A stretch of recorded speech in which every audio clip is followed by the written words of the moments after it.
15 years ago, my ex-husband cheated on me with his childhood friend and even had a child with her, leading to our divorce. After the divorce, I suffered harassment from his affair partner and was eventually forced to quit my job. When I was at my lowest, my current husband rescued me, and we've built a happy family and live a peaceful life. But the happiness was short-lived. I unexpectedly ran into my ex-husband who abandoned me 15 years ago. You're still single, aren't you? No one would marry a woman who can't have kids. You still can't say anything but nasty comments, can you? Unlike someone, my son is adorable like his mother, looking down on me with a smug smile. I retorted, "Oh, really? He's very cute indeed. Oh, I should introduce my kids to you, too." As I introduced my son, my ex-husband's smile faded and he began to tremble. "My name is Emily Johnson. I'm 38 years old this year. I live with my 13-year-old son Kyle, my 11-year-old daughter Lily, and my husband of the same age, Mike." Kyle, a middle school freshman, is right in the middle of his rebellious phase. He's been quite mouthy lately, but when he really doesn't listen, Mike steps in and sets him straight. Lily, my daughter, loves makeup and clothes and is quite the fashionista. Being the youngest, she's very good at getting her way. My son Kyle, who adores his sister Lily, quickly panics and apologizes whenever she tells him, "If you're not nice to Mom, I'll start disliking you." He hurriedly says, Sorry. Look, I'll get along with Mom, okay." He's honest and always livens up the atmosphere. Though noisy, we live happily. But actually, I'm a divorcee and this is my second marriage. I divorced due to my ex-husband's despicable betrayal. It was 15 years ago when I was in a senior-junior relationship with my ex-husband John in college.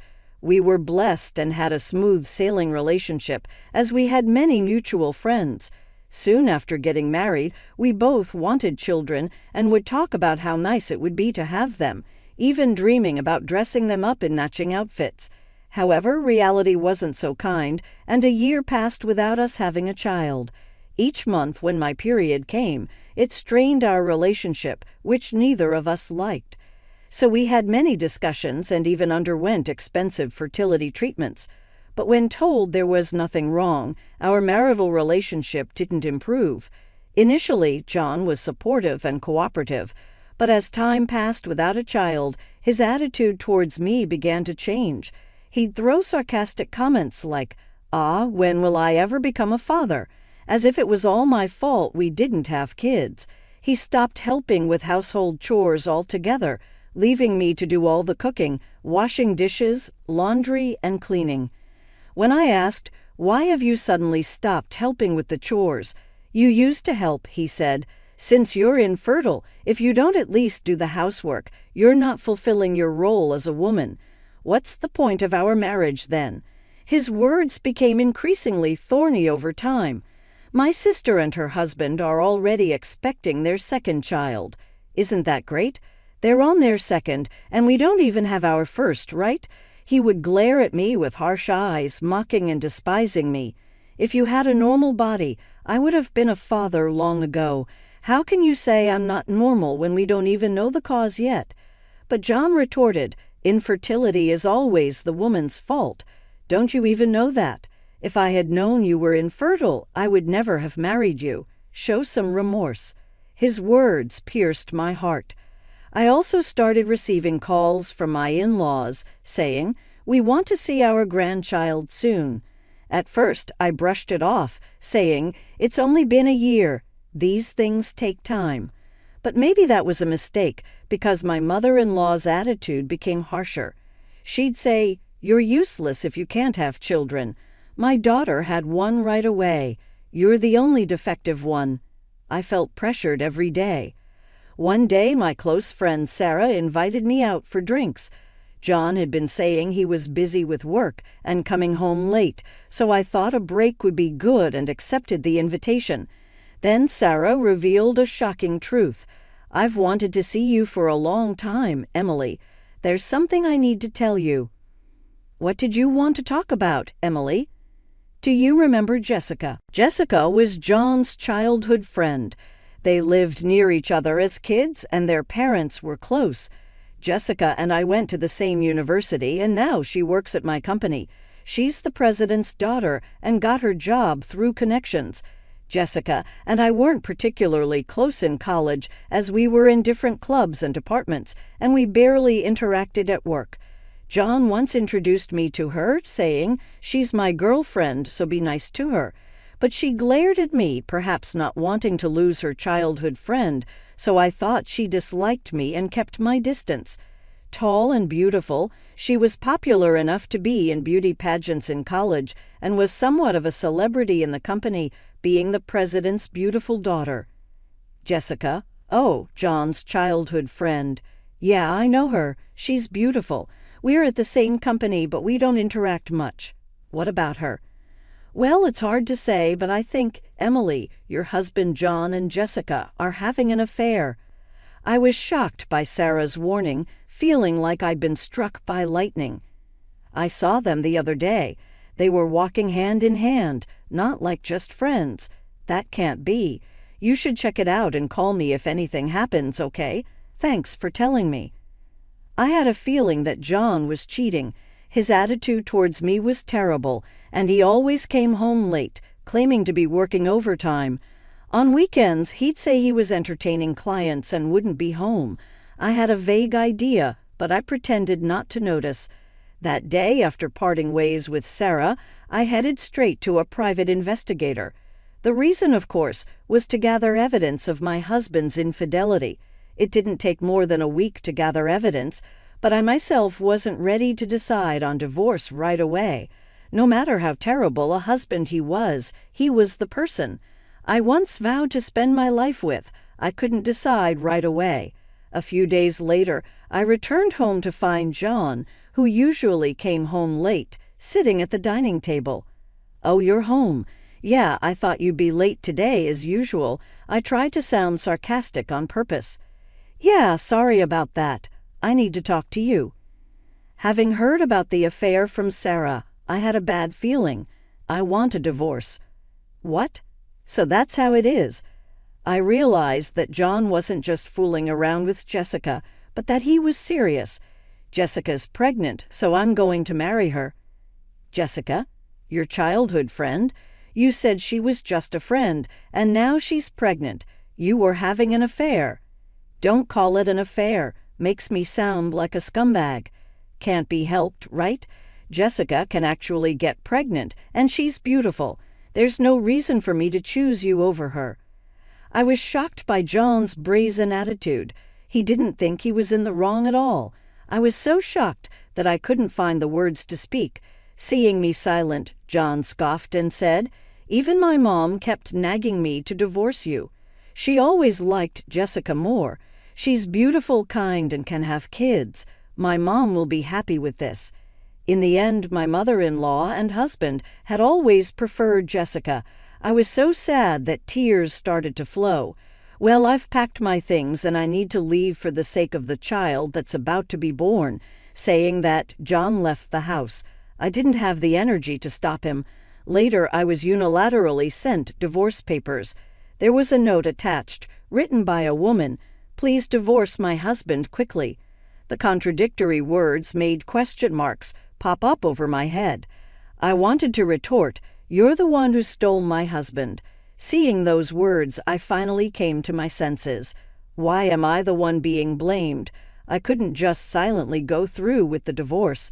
With that thought, I took the evidence I had gathered from the private investigator and filed for divorce mediation. A few days after filing, I received a call from an unknown number. Wondering who it could be, I answered the phone to hear a woman's voice, screaming, "What do you think you're doing? Why are you suing us?" It was Jessica, the affair partner. "Well, it's obvious, isn't it? I know all about your infidelity."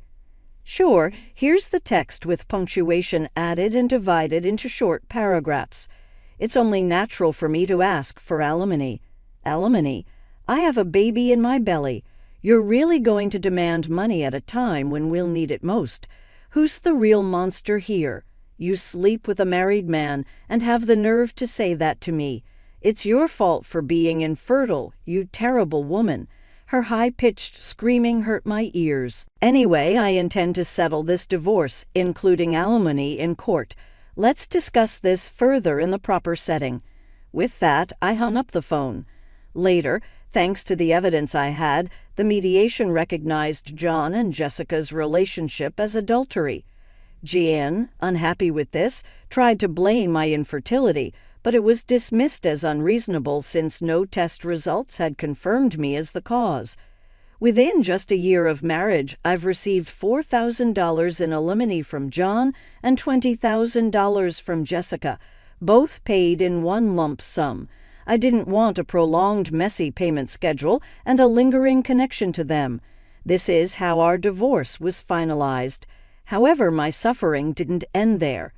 Since John, Jessica, and I all attended the same university, the affair scandal became a topic of gossip among many friends.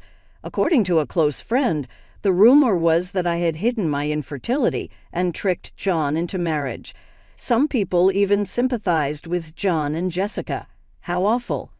Jessica and I worked at the same company, and she spread unfounded rumors there too. Everyone sided with Jessica, who's a beauty and the boss's daughter. She tearfully played the victim, saying, "Emily is such a terrible person, taking money from us for alimony when we're about to have a child, even though she hid her infertility." At first, I tried to ignore it, but being the boss's daughter, Jessica got preferential treatment. My boss would scold me, "Don't be mean to Jessica," and despite my hard work, I was progressively left out of major projects. Eventually, I was mentally cornered and chose to resign. While I was looking for a new job, I received a headhunting offer from another company. They said, "We need someone as diligent and talented as you." At my new job, I was amazed at how freely I could work. My new boss paid close attention to each employee. There was none of that favoritism or nepotism like at my previous company. I found myself drawn to this wonderful boss. That's how I met my current husband, Mike.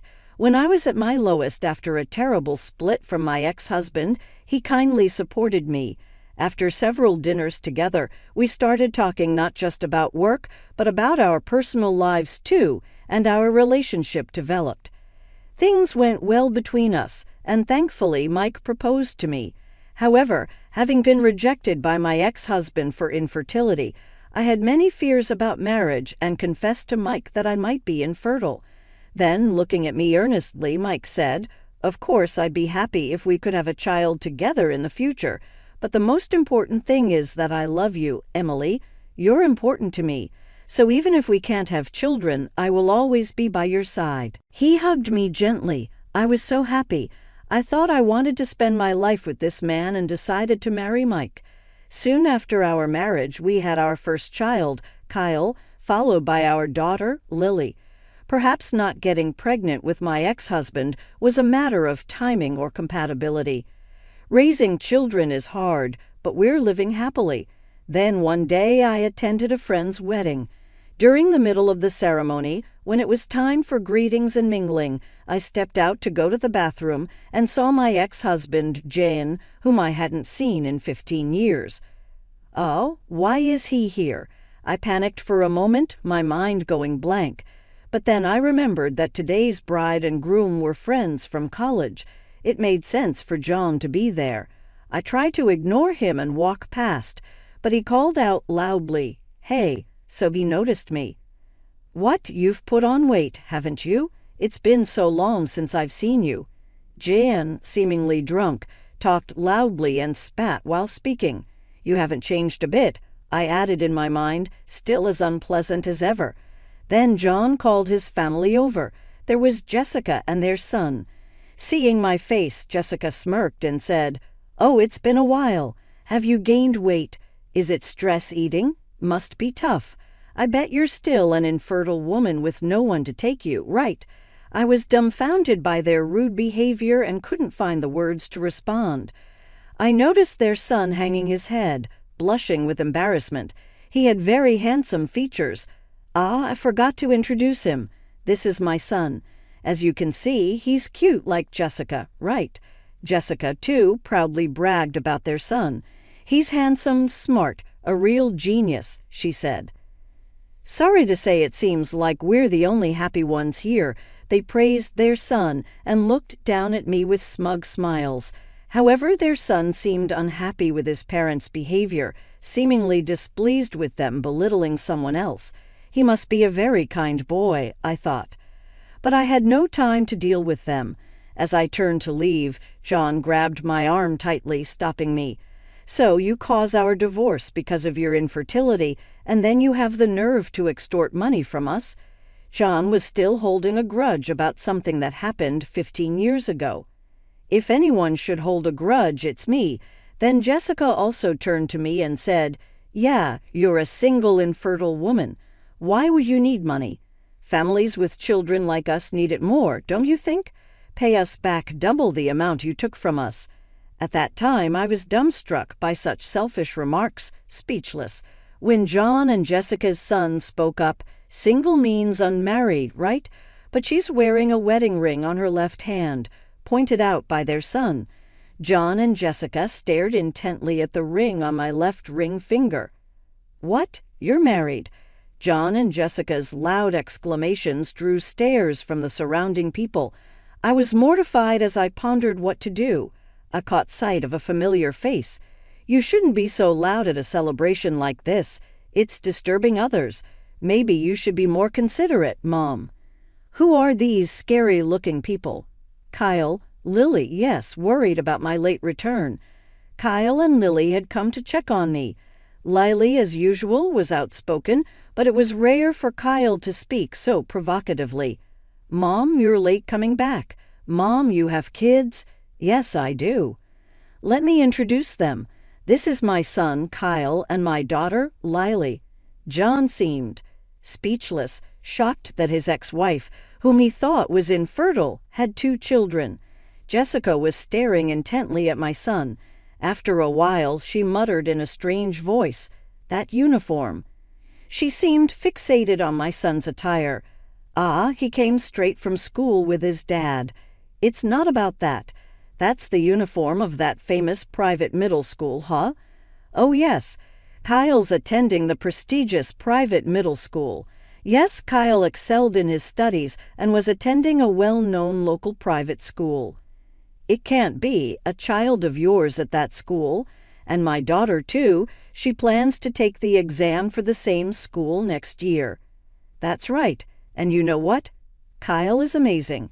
He won a violin competition." "Violin. I thought I recognized this boy. Wasn't he on TV recently?" "Ah, you saw that?" "Yes, he's been getting a lot of media attention lately. Today he's coming back from violin practice." "Impossible? That can't be." John and Jessica were left gaping, frozen in shock. "You were supposed to be infertile. How could you have such?" I calmly addressed John's confusion. "I'm glad to see you two seem happy. As you can see, I'm filled with happiness too. Let's not involve each other anymore.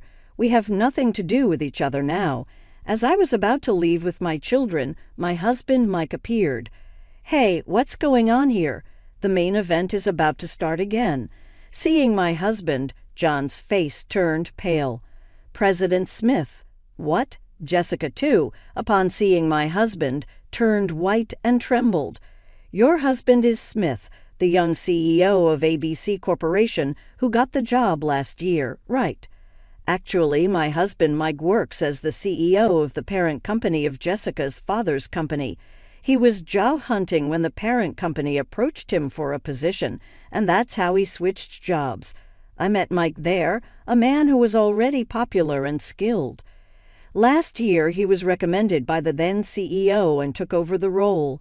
"Yeah, it's Smith. But what's with this atmosphere? What happened?" Sensing the uneasy air, my husband Mike looked puzzled, and that's when Kyle spoke up. "These people were saying mean things about our mom, calling her infertile and fat, so Lily and I came to help her." They heard it. Kyle and Lily had overheard my ex-husband and his wife making rude comments about me. That's why Kyle had spoken up like that. "You guys are?" Those words seemed to click something in Mike's mind, and his expression turned grim. Sure, here's the final part of the text, punctuated and divided into short paragraphs. I had heard rumors, but never imagined they were this insensitive. Then John suddenly started to defend himself to Mike. No, I mean, Mr. Smith, I would never say anything bad about your wife, right, Jessica? Why are you growling so much? She's just his wife, right? I was the one who got yelled at by my father and suffered a lot because you made me pay her money for our affair. I'll never forgive you. Now, Jessica, what are you saying? If he dislikes us, our subcontracting company is finished. Think about that. Realizing it was bad to be disliked by the CEO of their parent company, John started to flatter Mike. But Jessica, not satisfied, started arguing with him. What a ridiculous scene. Then Jan and Jessica's son, who had been silent, burst out. Stop it. Listening to you both is terrible. You're saying awful things about her, calling her fat and infertile, and now demanding money back. Unashamed. And what about this affair? Am I a child born out of an affair? Am I unwanted? His voice cracked with tears. John and Jessica started to fumble for words. Well, that's not. As I realized the guests were staring at us, Jessica, noticing their gazes, blushed and looked down. Although I still can't forgive John and Jessica, their son seems to be a just, kind boy. He's innocent in all this. Thinking this, I was about to comfort their son when my husband Mike spoke first. Thank you. You stood up for my wife. You really are a kind boy, he said gently, patting the boy's head. I followed with a smile. But maybe I am a bit overweight. That's not true. Well, actually, I'm pregnant. My belly is getting bigger, I said, stroking my belly. I'm currently pregnant with our third child and on maternity leave. Seeing the boy with tears in his eyes, I added, Your mom took great care of you in her belly, just like this. You're not unwanted. Your parents love you and are proud of you, right? I looked at John and Jessica. The boy then asked them, Really? In a hurry, they both nodded vigorously and said, Yeah, you're our pride and joy. Absolutely, you mean everything to us. At this, the boy immediately broke into a wide smile. Seeing their son smile, I also felt a sense of relief. Let's just remember that today is a day for celebration. Let's all head back to our seats. Saying this, each family returned to their respective seats, and so the turbulent scene came to a close. As the wedding ended and we were heading to the station, Jessica and John came up holding hands with their son. Kyle and Lily had been intimidating the two who had insulted me, but Mike calmed them down with a wry smile. We're sorry. We're really sorry. It's too late, but for everything before and for today, we're truly sorry. And thanks for earlier for our son. It was the first apology I had heard from them in over 15 years. Perhaps even people as terrible as them had changed a little after having a child. I laughed. Really, it's too late now. With just that, I turned and started walking away. Kyle offered to carry my bags. Lily said, Here, and draped a jacket over my shoulders. Even as children, they were considerate of my pregnancy. All right, how about we make Dad's favorite hamburgers for dinner tonight? Kyle and Lily's favorite. Yay, thank you. With a vow to protect the smiles of my beloved family, I was moving away from the pains of the past.